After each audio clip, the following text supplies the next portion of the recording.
qəbirlərdə insanların dəfn edilməsi bu dinin meydana çıxması deməkdir. Dindən əvvəl necə olub bəs? Dindən əvvəl bastırmayıblar. Azərbaycanda ümumiyyətlə belə qorxulu ayinlərin yerlərinə rast gəlinir. Qorxulu deyil, ümumiyyətlə adi bir qaydadır. Azərbaycan ərazisindəki qəbir abidələrində də çoxsaylı heyvan qalıqları aşkara çıxarılır. İnsan qurban vermək kimi. İnsan qurban vermə məsələsi bəzi epizodik məlumatlarda öz əksini tapıbdır, amma Ən qədim qəbirlər də Azərbaycan ərazisində. İnsanların boyu ilə indiki insanların boyu arasında fərq varmı? Məsəl üçün 5000 il əvvəl biz Urmiya gölü sahilindəki yaşayış məskənlərində 2 mərtəbəli evlərin inşa edildiyini görürük. Dərsliklərlə aparılan elmi tədqiqatlar arasında kifayət qədər faktlar var ki, hansı ki uyğun gəlmir. Əmir Teymurun qəbrinin açılması və bundan sonra dünya müharibəsinin başlanması. Siz özünüz o dediyiniz sözə inanırsanız, İnanmıram açığı, amma elə mən də inanmıram. inananlar üçün soruşuram ki, Yox. yəni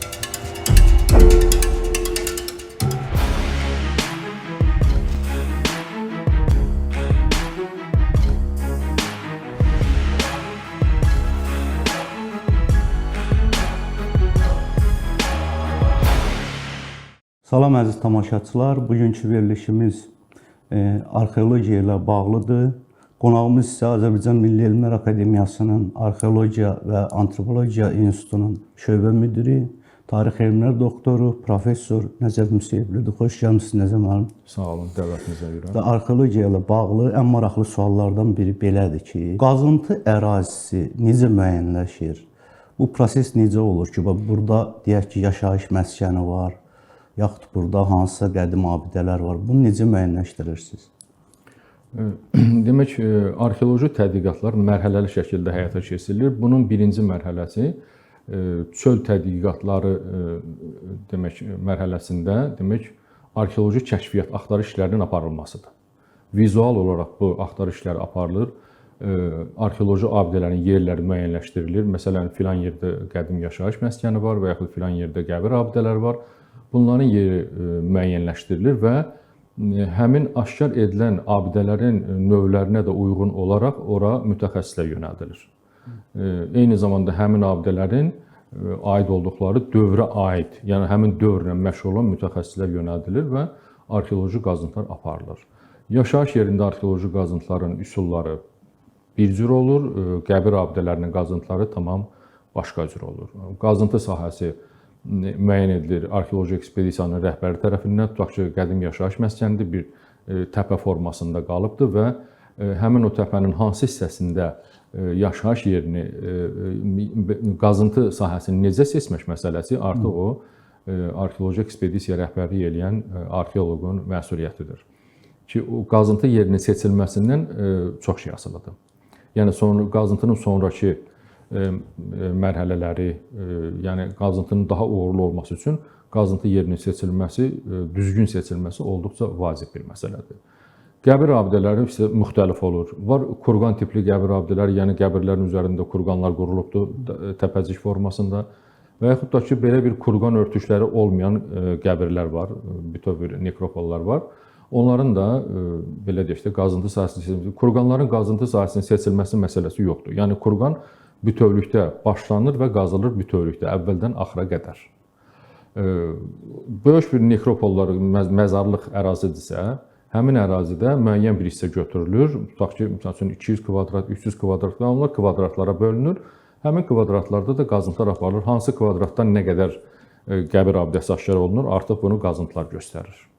İndi bizə məlum olan faktlarla desək, Azərbaycanda ən qədim yaşayış məskəni hansı bölgədədir, hara düşür? O terminologiya ilə desək, arxeoloji elmin terminologiyasını desək, ən qədimləri bunlar yaşayış məskəni yox, əslində yaşayış məskəninin də bir tipi kimi vermək olur. Ən qədim insan düşərgələri adlanır. Yəni bunlar qədim daş dövrünə aid, paleolit dövrünə aid qədim insan düşərgələridir. Bunlardan ilk növbədə məsəl üçün Qarabağ ərazisində göstərmək olar Azıq mağarası, Tağlar mağarası, sonra Qazaxda Damcılı, Daşsalahlı mağaraları, Naxçıvanda Qazma mağarası, Lerikdə Buzeyir mağarası. Bax, bu cür mağara tipli və yaxud da ki, Ceyrançöl ərazisində açıq tipli düşərgələr olubdur. Yəni mağarada olmayan açıq tipli düşərgə olub ki, ibtidai insanlar həmin o yerlərdə məskunlaşıblar və yaşayıblar, ovçuluqla, yığıcılıqla məşğul olublar. Bu arxeoloji qazıntılarda biz bu dövlətçiliyin formalaşmasını hansı dövrdən görürük? Ümumiyyətlə bununla bağlı nə deyə bilərsiniz? Dövlətçiliyin yaranması üçün ilk növbədə cəmiyyətdə, qədim cəmiyyətlərdə əmlak bərabərsizliyi meydana çıxmalı idi və bu da demək belə deyək, neolit dövründə istehsal mədəniyyəti başlanır. Ondan sonraki mərhələdə xalqalit dövrü dediyimiz dövrdə artıq o müəyyən dərəcədə əmlak bərabərsizliyinin hardasa çox cüzi rejimlərini müşahidə etmək mümkündür. Ondan sonraki Tunc dövründə isə artıq açıq-aşkar şəkildə demək bu cəmiyyətdə o necə deyirlər, təbəqələrə bölünmə, əmlak bərabərsizliyi filan bu məsələlər artıq qabarıq şəkildə özünü biruzə verir. Tunc dövrünün orta mərhələsində, tutaq ki, belə deyək, təxminən bir 4000 il əvvəl Orta Tunc dövrü dediyimiz bir mərhələdə bəzi yaşayış məskənlərində artıq demək möhkəmləndirilmiş qala divarları aşkar edilir. Yəni bu da alimlərə belə deyək də bir imkan yaradır ki, belə bir ehtimal irəli sürsünlər ki, yəni bu dövrdə artıq Azərbaycan ərazisində, yəni Şimali Azərbaycan ərazisində proto-şəhər tipli yaşayış məskənləri meydana çıxıbdır. Bu da dövlətçiliyin ilk əlamətidir. Yəni ən qədim əlamətlərdir. Yəni orada artıq bir cəmiyyətdə bir təbəqələşmə gedibdir ki, necə deyək, bu yuxarı təbəqə ilə aşağı təbəqə əmələ gəlibdir. Yuxarı təbəqə idarə edən, göstərişlər verən və aşağı təbəqə isə icra edən. Buna görə də o məsələn həmin o qədim yaşayış məskənlərində biz möhkəmləndirilmiş qala divarlarını müşahidə edirik. Bəzi yerlərdə məsələn həmin qala divarlarının eni 3 metrə, 4 metrəyə qədər gedib çatır. Məsələn belə deyək, Qarabağda Üzərliçtəpə yaşayış yeri, Qaraköpəkdəpə yaşayış yeri, Naxçıvan ərazisində 2-ci Kültəpə yaşayış yeri. Bax bu yaşayış yerlərində bu Şimali Azərbaycan ərazisində biz bunları müşahidə edirik. Amma Cənubi Azərbaycan ərazisində Urmiya gölü hövzəsində bu proseslər daha əvvəl başlayıbdı. Yəni inkişaf nöqteyi nəzərindən həmin ərazilər Cənubi Azərbaycan ərazisindəki o mədəni mərkəzlər Şimali Azərbaycanda olduğundan daha yüksək inkişaf səviyyəsində olubdu. Məsəl üçün 5000 il əvvəl biz Urmiya gölü sahilindəki yaşayış məskənlərində 2 mərtəbəli evlərin inşa edildiyini görürük. Bu dövr artıq demək necə deyilir, dövlətçiliyin ilk rüşeymlərinin meydana çıxdığı bir dövrdür. Yəni bu sonrakı mərhələyə gəldikcə Tunc dövrünün sonlarına yaxınlaşdıqca Azərbaycan ərazisində Xocalı Gədəbəy mədəniyyəti, Naxçıvan mədəniyyəti, Talış-Muğan mədəniyyəti, bu mədəniyyətlərin zonalarında artıq bu əmlak bərabərsizliyi, siniflərə bölünmə, təbəqələşmə prosesləri açıq-aşkar izlənilir və bu demək olar ki, o yazılı mənbələrin də çox belə məhdud məlumatları var ki, yəni artıq bu dövrdə Azərbaycan ərazisində artıq dövlətçilikdən biz sırf o mərkəzləşmiş dövlətlərdən danışmaq mümkündür. Məsəl üçün Cənubi Azərbaycanda eramızdan əvvəl 1-ci minilliyin əvvəllərində artıq 9-cu əsrdə Manna dövləti yaranmışdı və xüsusilə də mən qeyd etmək istəyirəm, Azərbaycanın qədim dövlətlərindən olan Qafqaz Albaniyası dövləti bu günə qədər, bu son vaxtlara qədər belə hesab edilirdi ki, bu eramızdan əvvəl 4-cü əsrin sonlarında meydana çıxıbdı, yəni Makedoniyalı İskəndər gəldi, İran ərazilərini və s. bu yaxın şərq ərazilərini işğal etdi. Onun ölümündən sonra onun yaratdığı imperiya parçalandı və Şimali Azərbaycan, Cənubi Azərbaycan ərazisində Atropatena dövləti, Şimali Azərbaycan ərazisində Albaniya dövləti meydana çıxdı. Amma araşdırmalar göstərir ki, yenə deyirəm, həm o yazılı mənbələrdəki çox məhdud məlumatlar, eyni zamanda xüsusilə, mən qeyd etmək istəyirəm ki, xüsusilə arxeoloji tədqiqatlar hələ eradan əvvəl 1-ci minilliyin başlarında demək, Şimali Azərbaycan ərazisində Albaniya dövlətinin olduğunu bizə deməyə əsas verir. Bunu qədim dövrün, həmin dövrün qüdrətli dövlətlərindən olan Urartu dövlətinin demək, yazı mədəniyyətlərində biz bunu müşahidə eləmiş oluruq. Tədqiqatçılar bunu hələ keçən əsrin 20-ci illərində Meşşanov adlı görkəmli tarixçi olubdur. Azərbaycanda da xeyli çalışıb bu tarixçi. Həmin o tədqiqatçı Urartu mixi yazılarının tədqiqatlarını aparırdı və orada göstərir ki, Albaniyanın adı hələ eramızdan əvvəl 8-ci əsrdə. Yəni indiki dərsliklərdə olan informasiya ki var eradan əvvəl 4-cü əsr, ondan daha 400 il əvvəl Artıq bu var idi. Yəni Albaniya ölkə kimi adı çəkilirdi. Amma indi arxeoloji tədqiqatlar da göstərdi ki, həmin dövrə aid aşkar edilən abidələr artıq sinifli cəmiyyətlərə aiddir. Yəni təbəqələşmiş bir idarəçilik sistemi olan iyerarxiyalı cəmiyyətlərə aiddir. Və bu da bizə əsas verir deyək ki, eramızdan əvvəl 8-ci əsrdə, artıq 4-cü əsrdə yox, 8-ci əsrdə, yəni daha 400 il əvvəl demək Albaniya dövləti, qədim Azərbaycan dövləti olan Albaniya dövləti artıq mövcud idi. Məsəl üçün bunu artıq biz son illərin araşdırmaları nəticəsində biz bunu müəyyən edə bilmişik. Başqa bu bizim dərsliklərlə deyək ki, hal-hazırda aparılan dərslikdə yazılanlarla hal-hazırda aparılan arxeoloji işlərin belə tərs gəldiyi bir məqamlar varmı üzə çıxartdığı arxeologiya? Kifayət qədər demək dərsliklərlə aparılan elmi tədqiqatlar arasında kifayət qədər faktlar var ki, hansı ki uyğun gəlmir. Yəni çox zaman dərsliklərdə biz köhnə informasiyalar görürük və yaxud da ki bəzən belə deyək də o lazım olmayan informasiyalar görürük. Bu da şübhəsiz ki təhsil sistemində yəni müəyyən çətinliklər yaradır. Ona görə də mən hesab edirəm ki təhsil sahəsindən, elm sahəsinin vəhdəti vacibdir və dərslikləri yazan müəlliflərlə demək alimlərin əlaqələri olduqca vacib məsələdir. Yəni dərslikləri yazan və düzdür bəziləri də əksəriyyət elə alimlər, amma bəzən məsələn pedaqoqlar yazır. Əslində əlbəttə ki dərslikləri pedaqoqlar yazmalıdırlar. Çünki onlar auditoriyanı bilirlər. Amma həmin mövcud elmi informasiyanı ora daxil etməklə yazmalıdırlar. Düzgün daxil etməklə. Ən azından ən son bilgilər. Bəli, ən son bilgilər orada öz əksini tapmalıdır. Buna görə də mən hesab edirəm ki, yəni o Təhsil Nazirliyi ilə Elmlər Akademiyası arasında düzdür, əlaqələr var, getdikcə genişlənir, amma bu əlaqədə yəni həmin o dərsliklərin yazılması aspektində hələ ürəkaçan səviyyədə deyil. İctimaiyyətə açıqlanmayan tapıntılar olurmu, varmı ümumiyyətlə belə bir şey? Yox, elə bir şey yoxdur. Yəni bu düzgün məlumatlar deyil. Yəni alimlər aşkar etdikləri abidələr barədə, arxeoloji tapıntılar barədə həm ictimaiyyətə məlumat verirlər, həm demək elmi nəşrlərdə bunu yerləşdirirlər. Yəni bu kifayət qədər məlumdur. Yəni bu gizli saxlamağın burada heç bir məqsədi də, məramı da məlumdur. Nəyə görə gizli saxlanmalıdır bu? Bəs bu ən qədim kurqanlar və bu Hind-Avropalı nəzəriyyəsi ilə bağlı, bir də bunun bizlə bağlantısı. Siz indi Qafqaz tarixən Hind-Avropalıların məkanı deyil. Yəni Hind-Avropalılar bu ərazilərə sonradan müəyyən qism gəliblər, çatıblar, amma demək bu elmdə, beynəlxalq elmdə belə bir fikirlər çoxdan uzun illərdir ortalığa atılıb, belə 20-ci əsrin ortalarından başlayaraq ki, ən qədim kurqanlar demək Şərqi Avropada, indiki Volqa boyu Rusiya ərazisində, Cənub-Şərqi Avropada, Ukrayna, Qara dəniz sahillərinin bu zonalardadır və belə düşünülür, belə hesab edilirdi ki, demək ən qədim kurqanlar Hind-Avropalılara aiddir və sonradan Hind-Avropalılar bu kurqanlarda dəfn etmə adətini digər ərazilərə də yayıblar filan, belə bir fikirlər var idi.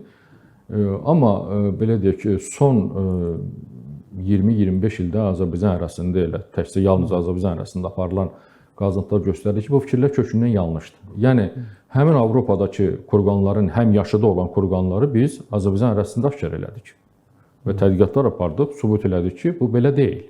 Yəni indiki elm sübut edir ki, kurqanlar yalnız bir tutaq ki, etnik qruplara aid deyildi, yalnız Hind-Avropalılara aid deyildi. Avrasiyanın müxtəlif regionlarında kurqan tipli qəbir abidələri biri digərindən asılı olmayaraq müstəqil şəkildə meydana çıxıbdır və hər bir bölgənin də kurqanlarının özünə məxsus xüsusiyyətləri var. Onların strukturları, orada dəfn etmə qaydaları və s.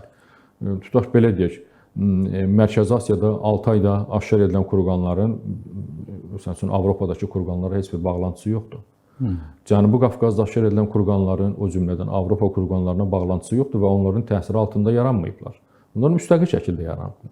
Kurqanlar necə yaranırdı? Kurqanlar o qədim əhali qrupunda yaranırdı ki, onlar daha çox hərəkətdə idilər.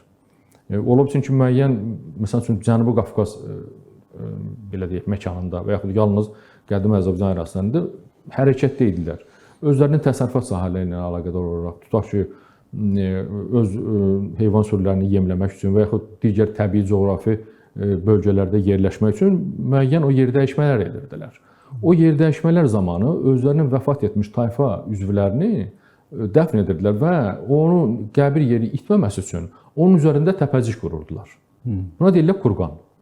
Və bu cür də bu prosesdə də kurqanlar əmələ gəlirdi. Sonrakı mərhələlərdə indi kurqanlarda dəfn etmə adəti daha təmtəraqlı keçirilirdi və daha nəhəng kurqanlar, məsəl üçün, yaradılırdı. Nümunə olaraq deyə bilərəm ki, məsələn, Ağcabədi rayonu ərazisində 3 dəfə kurqanlar deyilən kurqanlar var ki, diametri 100 metrdən artıqdır. Hündürlüyü 20 metrdən artıqdır. Yəni nəhəng kurqanlar var. Bunun böyüklüyü nə ilə olur? Adamın nüfuzuna görə.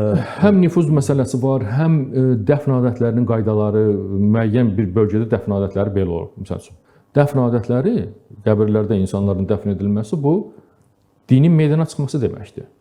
Dindən əvvəl necə olub bəs? Dindən əvvəl bastırmayıblar. Ən qədim insanların indi elmə məlum olan, belə deyək də, Neandertal tipli insanların dəfn edilməsi, ibtidai insanlardır.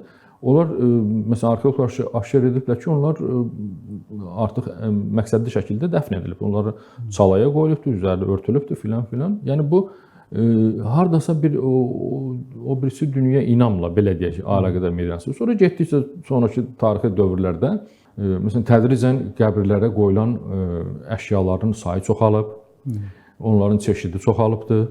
Bəzən qəbirlərə demək heyvanları, təsərrüfat heyvanlarını öldürüb bütöv halda qoyurdular.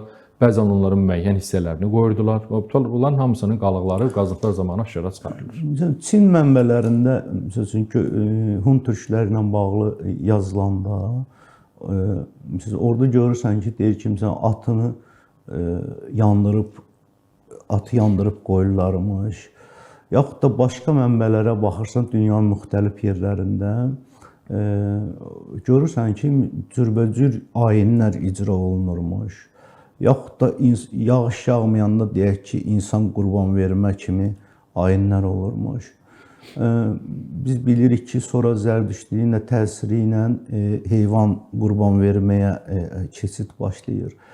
Azərbaycanda ümumiyyətlə belə qorxulu ayinlərin yerlərinə rast gəlinir. Qorxulu deyil, ümumiyyətlə adi bir qaydadır. Azərbaycan ərazisindəki qəbir abidələrində də çoxsaylı heyvan qalıqları aşkara çıxarılır. İnsan qurban vermə kimi. İnsan qurban vermə məsələsi bəzi epizodik məlumatlarda öz əksini tapıbdır, amma arxeoloji tədqiqatlarda bu öz əksini tapmır. Belə bir məsələ qeydə alınmayıbdır. Yəni ola bilsin ki, bəzi qəbir abidələrində ehtimal edilir ki, məsələn, zorla, güclə dəfn etmə filan, onu hər halda daha geniş araşdırmalara ehtiyac var ki, çünki bunların əgər buna bənzər digər yerlərdə də abidələr çıxsa, bu öz təsdiqini tapa bilər. Amma hələ ki, belə bir geniş şəkildə belə bir məsələ müşahidə edilmir.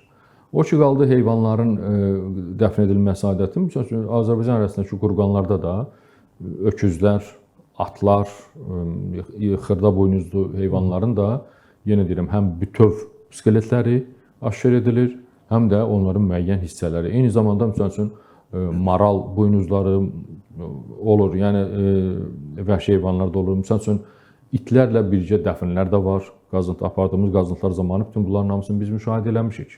Var. Yəni, insanların təsərrüfatında geniş istifadə etdikləri heyvanlar da, heyvanlarla əlaqədar çox zaman heyvan kultu əmələ gəlir. Belə bir kult, belə bir sitayiş əmələ gəlir və dəfnlərdə də bu öz əksini tapır. Onları da tutaq ki, ola bilsin ki, orada dəfn edilib, bu sahibi ilə birlikdə dəfn edilibdir. Və belə hallara rast gəlinir. Ən çox hansı heyvanlar maraqlıdır? Yəni ən çox rast gəlinən xırda buynuzlu heyvanların sümükləridir. Çünki onlar sayca da çox olur. Qida düşüncəsi ilə qoyurlarmış onlar ora, yoxsa? Bəzən qida düşüncəsi ilə, bəzən də başqa tamam düşüncə ilə. Məsəl üçün, bütöv at skeletləri, bütöv öküz skeletləri bu qida ilə bağlı deyildi. Ardıcıllığı, məsələn, o əşyaların seçilməyi nəyə əsaslanırmış? Bu çox maraqlı gəlir. Yəni düşüncə olaraq, yəni bunlar nə düşünürmüş? Orada bu başqa bir dünyada yaşamağa gedir, yoxsa bir yolçuluğa çıxır? Yolçuluq məsələsi deyil. Bu ehtimal edilir ki, insanlarda bu dəfn adəti o dünyaya inamla bağlı meydana çıxıbdır. Belə bir təsəvvür ki, və hesab ediblər ki, güya bu insan o biri dünyada da özünü, o biri dünyada da yaşayacaqdır və bunlar ona lazım olacaqdır. Qab-qacaq, məişət əşyaları. Yəni qəbirlərə qoyulan o əşyalar da həmin insanların gündəlik həyatından götürülür. Məsəl üçün döyüşçü qəbirləri qazıb ki, orada elə qəbir var ki, döyüşçü qəbridir. Orada qab-qacaq Orada qab-qacaq yoxdur. Olmur. Orada silah nümunələridir. Amma elə döyüşçü qəbirləri də var, orada qablar da var. Onda yəqin peşəyə görə də əşyalar qoyulurmuş. O da var, bəli. Məsəl üçün tutaq ki, qadın qəbirlərində daha çox zinət əşyaları olur.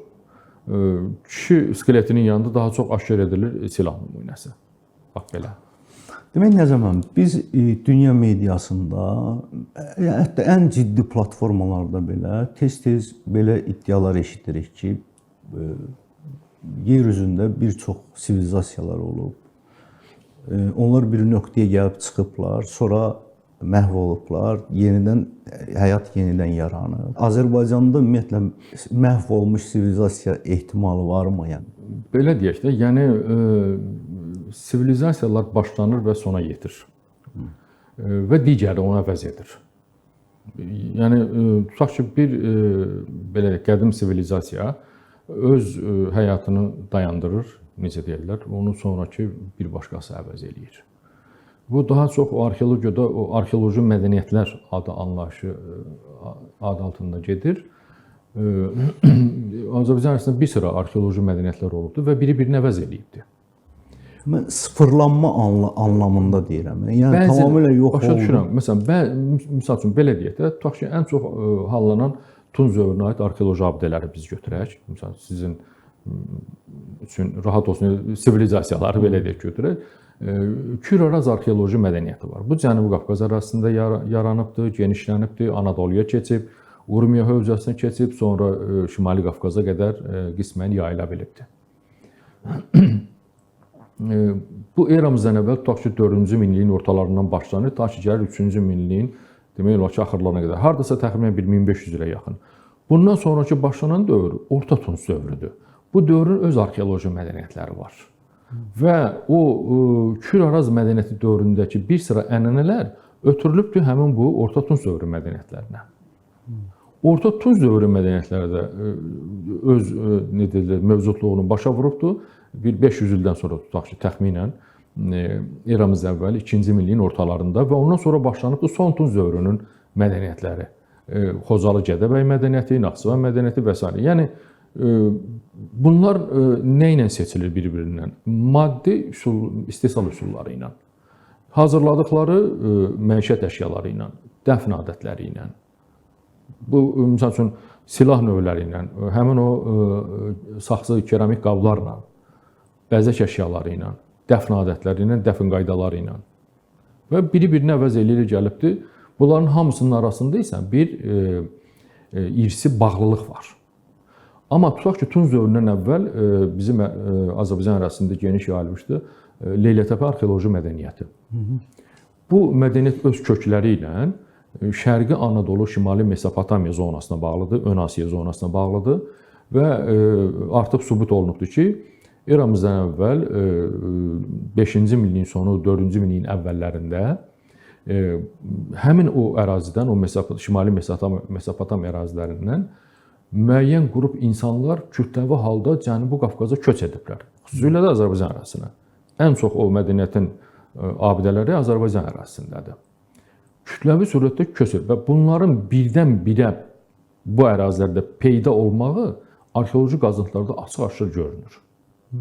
Bunlar birdən-birə peyda olubdur. Yəni bu ərazidə yaranıb inkişaf etməyiblər.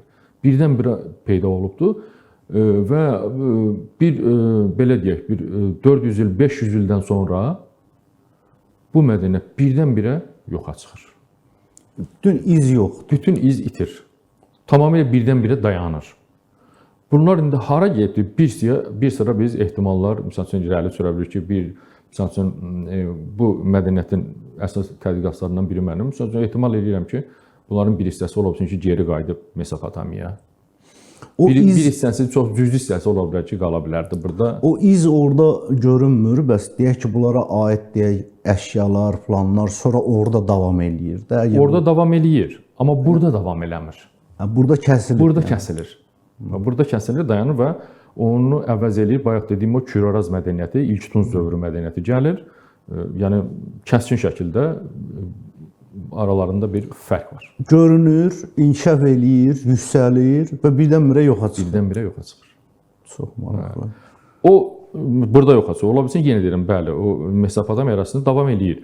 Burada isə başlanır, tutaq ki, Kür-Araz mədəniyyəti başlanır. Bu yoxa çıxmır. Yəni birdən-birə yoxa çıxmır. Bu tədricən öz mövcudluğunu belə deyək də ötürür özündən sonraki Orta Tunc dövrü mədəniyyətinə. Dövlətləşməyə qədər gəlir. Bəli, bunlar hamısı gəlirlər. Bunlar hamısı bizim yerli Azərbaycan arxeoloji mədəniyyətləridir. Bu bayaq mənim diqqətimi çəkən bir məqam oldu siz danışdıqca. Bu məsəl üçün bu qədim qəbirlərdən tapılan daha çox bu saxsı qablar, saxsı. Bu deyəsən elə biz tərəfdə daha çox saxsı qablar tapılır, yoxsa başqa yerlərdə də belə? Yoxsa Azərbaycanda duluzçuluğun bəlkə inkişafı ilə bağlı qədim yollar üzərində olduğuna görə. Amma mənə elə gəlir ki, bizdən çox saxsı qablar tapılır. Yox, hər yerdə elədir. O dövrdən asılıdır. Neolit dövrünü daha çox belə deyək də, neolit dövrünün ilkin mərhələlərində daha çox daş məmulatları aşkara çıxır. Sonra elə ki, saxsı qabların istehsalı ki başlanır. Yəni bu məişətdə, təsərrüfatda çox geniş istifadə olunan əşyalar idi. Ona görə onların istehsalı çox geniş olubdu. Və arxeoloqların da demək olar ki, o tədqiqat üsullarında ən yaxın köməkçisi də həmin o saxsı qablardır, keramik məmulatlarıdır. Onlar o dövrləşməni daha düzgün göstərir və o sənətkarlığın inkişafı mərhələlərini izləməyə daha çox imkan verir.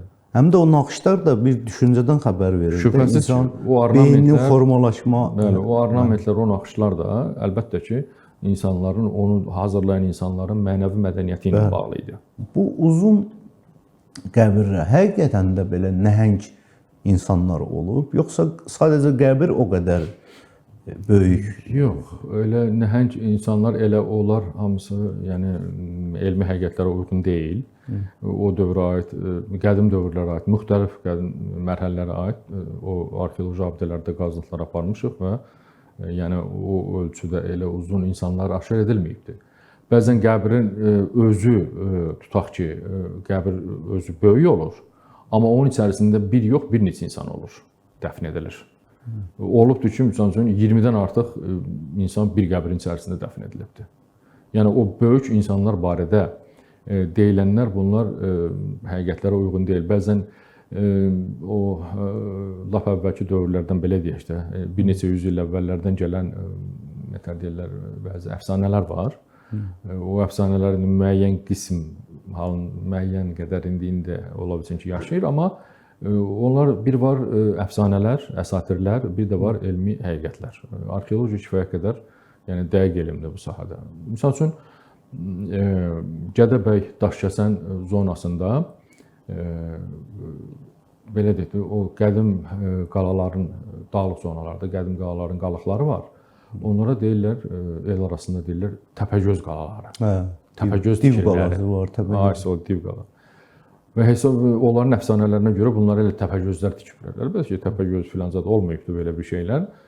İnsanlar tikiblər, o dövrün texnologiyası ilə tikiblər. O daşlar da bir-birinin üzərinə qoymaq üçün kəndirlərdən və ağac alətlərdən istifadə ediblər. Bu çoxdan sübut olunub. Yəni qədim Misir ehramlarının tikinti texnologiyası ilə əlaqədar çoxdan məlumatlar bunlar sübut olunubdur. Bunlar var.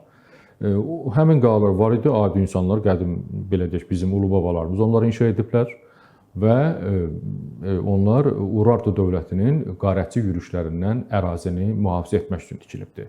Və heç də təsadüfi deyil ki, Urartu dövləti də Göycə gölü hövzəsini işğal edir.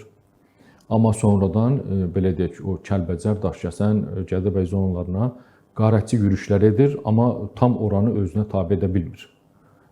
Bu arxeologiya göstərir ki, həmin o qalalar ətrafındakı qəbirlərdə aşkar edilmiş silah nümunələri göstərir ki, burada doğrudan da dediyimiz o Albaniya dövləti olubdur və burada bir yaranmış bu dövlət Urartulardan öz vətənlərini müdafiə etmək üçün çox belə necə deyirlər, o dövrün hərbi üsulları ilə yaxşı müdafiə təşkil ediblər. Yəni bunlar var. İndi biz zaman-zaman deyirik ki, bəs get-gedə insan cırlaşır, balacalaşır falan filan. Ümumiyyətlə bu keçmiş deyiləm ən qədim qəbirlərdə Azərbaycan ərazisində insanların boyu ilə indiki insanların boyu arasında fərq varmı? Orta hesabla yox. Yəni bu boş söhbət. Boş söhbət. Deyək ki, 5000 il əvvəl Azərbaycanda yaşayan biri hansı boyda idisə təxminən indi olur. 1.60, 1.70 hündürlüyündə var. Bunlar hamısı var. Yəni elə bir belə deyək. Ciddi dəyişiklik. Cılızlaşma falan yoxdur, elə şey yoxdur. Düzgün informasiya deyil. İndi biz bu işğaldan azad olunmuş ərazilərdə indi hal-hazırda hansı işlər görülür? İşğaldan azad edilmiş ərazilərdə bilirsiniz ki, daha çox demək indi bu mina təhlükəsi məsələləri də var. Düzdür, bunlar hamısı tədricən aradan qaldırılır, o işlər yoluna qoyulur, amma elə demək olar ki, 20-ci ildə bu torpaqlarımız işğaldan azad edildi. 21-ci ildən artıq başlayaraq o ərazilərdə arxeoloji tədqiqatlar aparılıbdır. İlk olaraq bəzi sahələrdə vizual belə axtarış, kəşfiyyat işləri, əvvəlki bizə məlum olan abidələrin yerlərinin müəyyənləşdirilməsi. İndi də son illər hal-hazırda da həmin ərazilərdə qazıntı işləri aparılır. Məsələn, Ağdam rayonunda, Füzuli rayonunda, Zəngilanda bu ərazilərdə arxeoloji Lələtəpədə də yanılmıramsa, bəli, o qazıntı işləri aparılır və bu işlər də tədricən genişlənməkdədir. Bu çox sevindirici haldır. Sovet dövründə demək bizim arxeoloq alimlərimizi Qarabağın o yerli necə deyirlər, erməni rəhbərliyi imkan vermirdilər ki, müxtəlif üsullardan istifadə edirlər, imkan vermirdilər ki, bizim alimlərimiz həmin zonada rahat işləyə bilsinlər. Yəni çox çətinliklərlə üzləşirdilər. Torpağın addan tariximiz çıxır. Bəli, ona görə də imkan vermirdilər. Bildiyiniz kimi onlar da Moskvanın himayəsində idilər. Çox çətinliklə bu işlər aparılırdı və indi isə bizə geniş imkanlar yaranıb ki, həmin ərazidə demək arxeoloji tədqiqat işləri intensiv xarakter alsın. Azıq mağarası yeni azad olunanda biz gördük ki, ermənilər orada öz yanlarından araşdırma aparırlarmış. Orada nə eləməyə çalışıblar? Azıq unikal bir abidədir. Bəli. Yəni ibtidai insanların tarixinin öyrənilməsi üçün, bütün Yaxın Şərq Qafqaz regionunda unikal bir abidədir. Onun yəni analoqu yoxdur. Niyə görə? Çünki bir mağaranın içərisində həmin o qədim paleolit dövrünün az qala bütün mərhələləri öz əksini tapıbdır. Təbəqələşmə üst-üstə hamısı bir yerdədir və onun hamısını bir yerdə, bir obyektdə, yəni bir mağaranın içərisində tədqiq etmək mümkündür. Vaxtilə o abidə də bizim görkəmli arxeoloq Məmməd Əli Hüseynov tərəfindən aşkar edilib, geniş tədqiqatlar aparılıb orada. Amma bu işğal dövründə erməni alimləri demək Avropanın da bir sıra elmi qurumlarından özlərinə uyğun belə deyək də alimləri cəlb edib orada işlər aparıblar. Qazıntı işləri aparıblar. Yəni onların apardıqları qazıntı işləri vaxtilə Məmməd Əli Hüseynovun rəhbərliyi ilə aparılan qazıntı işlərinin elmi nəticələrindən çox da qabağa getməyibdir. Baxmayaraq ki, Sovet dövründəki olan aradan elə texniki metodologiya, texnologiya hara bir də var indiki Avropa texnologiyası. Amma buna baxmayaraq, yəni düzdür, indi o müəyyən analizdə falan edilir. Onların orada apardıqları işlər qeyri-qanuni, həm beynəlxalq qanunlara zidd idi, həm də demək bizim respublikanın qanunlarına zidd idi. Yəni ki, bizim Azərbaycan Respublikasının ərazisində arxeoloji qazıntı aparmaq istəyən əcnəbi alimlər mütləq və mütləq Azərbaycan tərəfindən bunu rəsmi şəkildə icazə almalı idilər. Onların elə bir icazəsi olmayıbdır. Buna görə də demək torpaqlarımız azad edilən kimi biz onu yazdıq, müraciət elədik Respublikanın Baş Prokurorluğuna. Həmin orada işləyən alimlərin adlarını da verdik və həmin alimlərə demək Azərbaycan Respublikasının Baş Prokurorluğunda cinayət işi qaldırıldı. Və müharibə yeni bitmişdi. Demək bir neçə gün sonra hərbiçilərimizdən məlumat aldıq ki, həmin oradakı Azıq kəndində Xocavənd rayonunun Azıq kəndində orada demək evlərdən birində demək o azıqdan aşkar edilmiş tapıntılar demək yeşiklərdə orada saxlanılır. Onların hamısının üstündə adları var idi orada və biz onu təşkil elədik. Həmin o materiallar daşındı, gətirildi bizim institutumuzun arxeoloji fonduna. orada yerləşdirildi. Yəni ermənilər oradan, erməni və onların himayədarları olan digər o alimlər oradan qazıntılardan qazıb çıxartdıqlarını demək olar ki, apara bilməmişdilər. Biz onları Bakıya daşıyıb gətirməyə nail ola bildik. İndi isə orada Azərbaycan alimləri qazıntılar aparırlar, o cümlədən xarici alimlərin də orada iştirakı təmin edilib. Bu ermənilər bilirik ki, bunların özlərinə məxsus üsulları vardı tarix yaratma məsələsində, həm də saxtalaşdırma məsələsində. Bunlar ən çox hansı metodlardan istifadə edirlər? Yəni göyə qədim dövlətdilər. Alma sirkəsini tökürlər, deyək ki, hansısa yazılı bir daşın üstə onu basırlar, hansısa metodla, üstdən nə qədər keçəndən sonra. Bunlar doğrudurmu ya? O olduqca primitiv bir üsuldur, amma belə deyək, onlar qədim dövr, məsələn Tunc dövrü abidələrini qazırlar, indiki Ermənistan ərazisində, tarixi Qərbi Azərbaycan ərazilərində qazırlar və deyirlər ki, bu elə bizim ərazimizdədir, bu qədim erməni abidəsidir. Məsələn, axı bütün dünya bilir bir Ermənistan nə vaxt yaranıb. Bunlar bura nə vaxt köçüblər? Bəli, amma o dövrə aid də həmin yerlərdə yazılı məlumatlar yoxdur. Ona görə bunu necə təsdiq edək? Var antropoloji tapıntılar. Bəli. Yəni qədim qəbir abidələrinin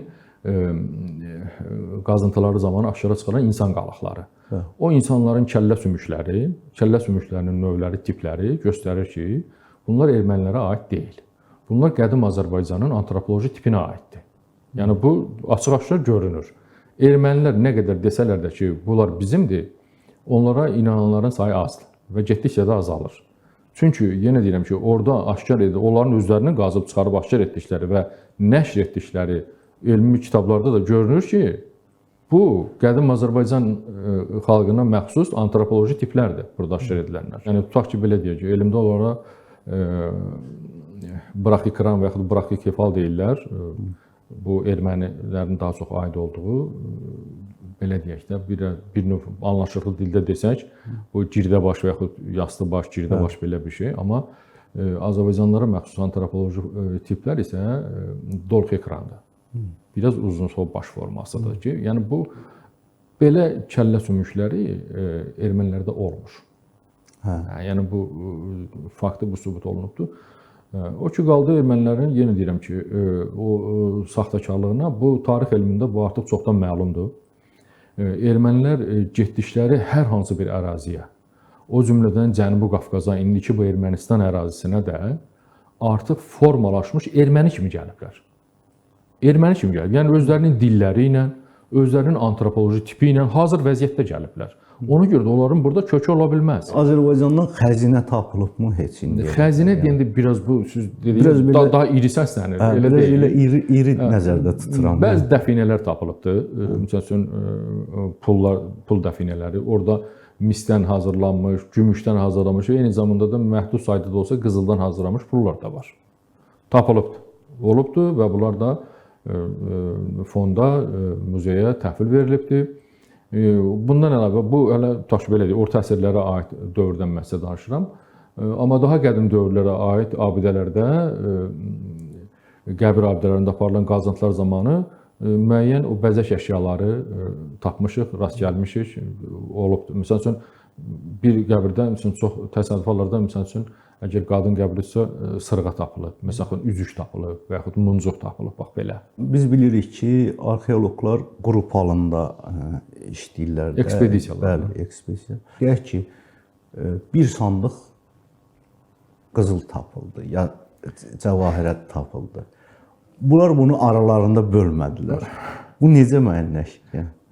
Çox belə suallar verən olur, amma o ekspedisiyalar təşkil edilir Elmlər Akademiyasının institutu tərəfindən, yəni bizim institutumuz tərəfindən təşkil edilir. Və orada qazıntı aparmaq üçün ekspedisiyanın rəhbərinə vəkalatnamə deyilən sənəd verilir, icazə sənədi.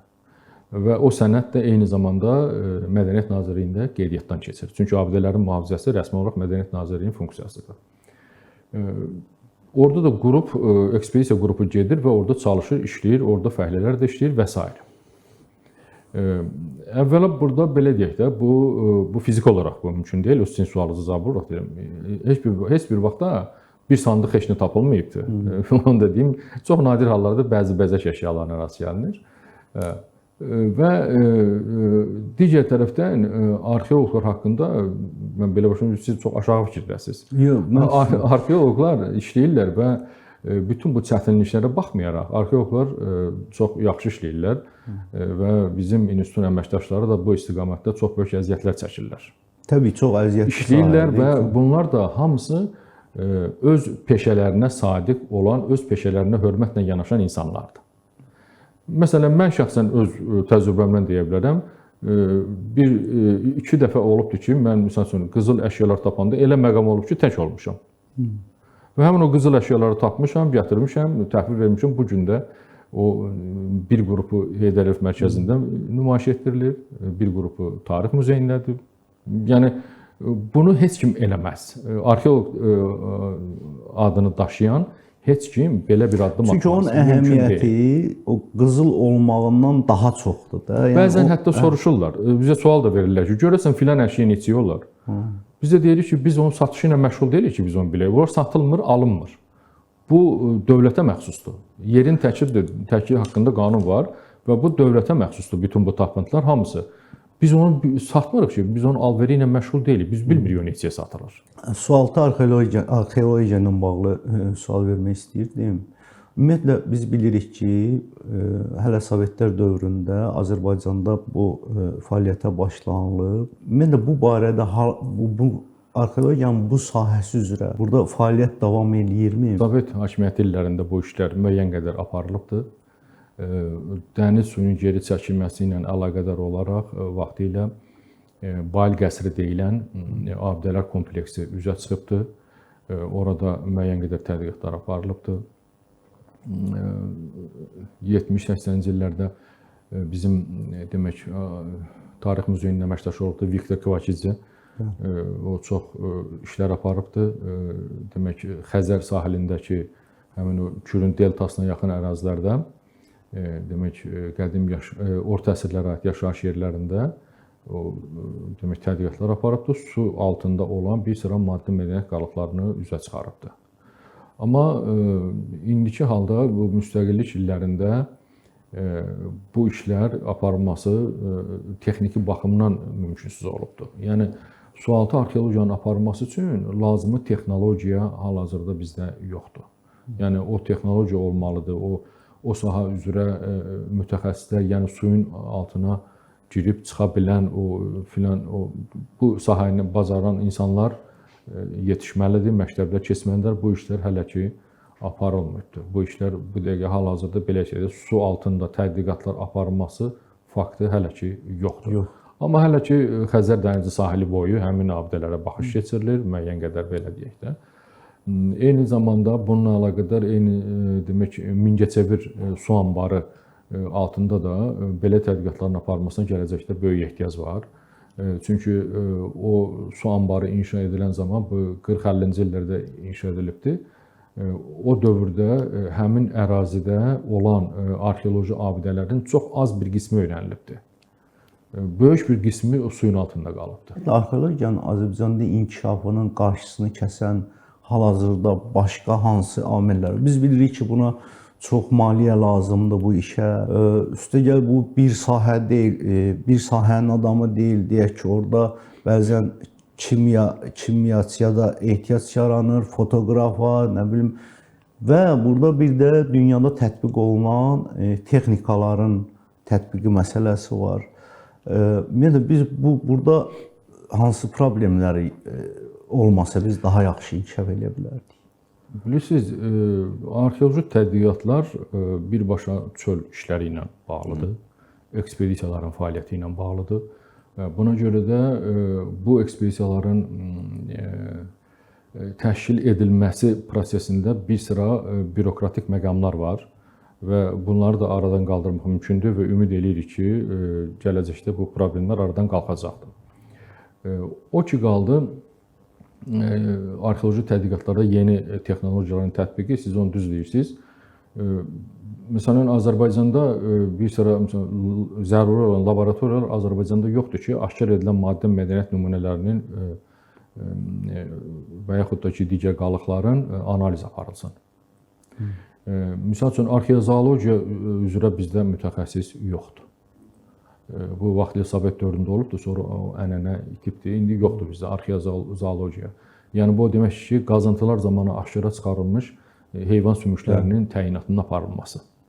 Biz aşkar edib tapıb baxıb görürük ki, bəli bu heyvan sümüyüdür. Bu iri buynuzlu malqaraya aiddir, bu xırda buynuzlu malqaraya aiddir, amma konkret olaraq nədir?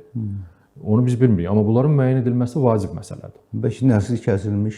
Vacib məsələdir bunların demək öyrənilməsi. Və yaxud da ki, abidələrin yaşını müəyyən etmək üçün radiokarbon analizlər deyilən bir analizlər aparılır. O Azərbaycanda yoxdur, heç keçmiş SSR-də də yalnız Leningradda və bir də Kiyevdə olubdu. İndiki o laboratoriyaların fəaliyyəti ümumiyyətlə demək olar ki, yox səviyyəsindədir. İndi ancaq bunun üçün Avropa, Amerika kimi ölkələrin Yaponiya, bəli, onların laboratoriyalarından biz asırıq. Orada da bu analizlərin aparılması küllü miqdarda vəsait tələb eləyir. Küllü miqdarda vəsait tələb eləyir. Yəni belə deyək də, adi bir tutaq ki, o radiokarbon analizinin aparılması, bir nümunənin analizinin aparılması akademiyanın bir professorunun bir aylıq maaşından çox pul tələb eləyir. Demək bu Vikinglərin Azərbaycanla bağlılığı məsələsi, yəni bu Danimarka, Norveç, İsveç bu ərazilər biz bilirik ki, Tur Aydaral Qobustana gələndə ki, sizin də Qobustanla bağlı tədqiqatlarınız var. Qobustana gələndə o bildirmişdi ki, əslində Vikinglər Azərbaycandan getmə ehtimalları çoxdur, Qobustan ərazisinə getmə ehtimalları çoxdur və bunu bir də oradakı rəsmlərlə, Qobustandakı qayüstü rəsmlərin oxşarlıqlarla falanla əlaqələndirmişdi. Bu barədə nə düşünürsünüz? Onların buradan getmə ehtimalı var? Bu barədə bilirsiniz, bəzi söhbətlər, necə deyirlər, hətta o dinin Azərbaycanın olduğunu deyirlər. Populist səviyyələrdə olan söhbətlərdir. Yəni bunların heç bir elmi əsası yoxdur. Qobustanın özünə məxsus mədəniyyəti var.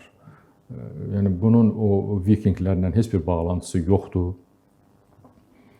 Skandinaviya xalqlarının, Vikinglərin belə deyək, Azərbaycandan buradan ora köçməsi üçün heç bir arxeoloji dəlillər yoxdur.